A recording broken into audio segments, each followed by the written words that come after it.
মই ৰুমি দত্ত, এটি স্বৰচিত কবিতা শিৰোনাম নৈৰ দৰে। বিষাদৰ বহাগত বুকুত টেকাৰ বহুৱাই কোনোবা দৌৰিছে উজনিৰ ফালে। সৌৱা সৌৱা চোৱা, হিয়াখনত জোৰেৰে কোবাইছে। নিঃশব্দে সময় বাঢ়ি ক'ৰবাত পেলি মাৰ গৈছে। দুটি অতৃপ্ত আত্মাই তুমুল যুদ্ধ কৰিছে হৃদয়ে হৃদয়ে। ক্ষণিক এটি চুমা নৈৰ গৰাৰ দৰে। শৈশৱ যৌৱন পৌৰ বহাগত ফুলে এবুকু পলাশ।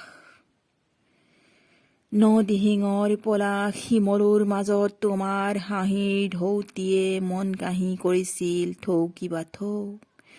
নদিহিঙৰ পলাশ শিমলুৰ মাজত তোমাৰ হাঁহিৰ ঢৌটিয়ে মন কাহি কৰিছিল থৌকিবা থৌ। এতিয়া হেঙুলীয়াৰ লগতেই কটাকটি। বিস্তীৰ্ণ আকাশ মেঘ বিমূৰ্ত যৌৱন। বৰ্ষণমুখী নৈৰ দৰে। বিশ্বাস নামৰ এটি টোপোলা বান্ধি তুমি পলাই গলা বহু দূৰলৈ পাহাৰলৈ। সন্দেহৰ বীজ মনত সাঁচি লৈ মই এতিয়াও বিশ্বাসক লগতে লৈ নীৰৱে আছো। মই এতিয়াও বিশ্বাসক লগতে লৈ নীৰৱে আছো তোমাৰ অপেক্ষাত।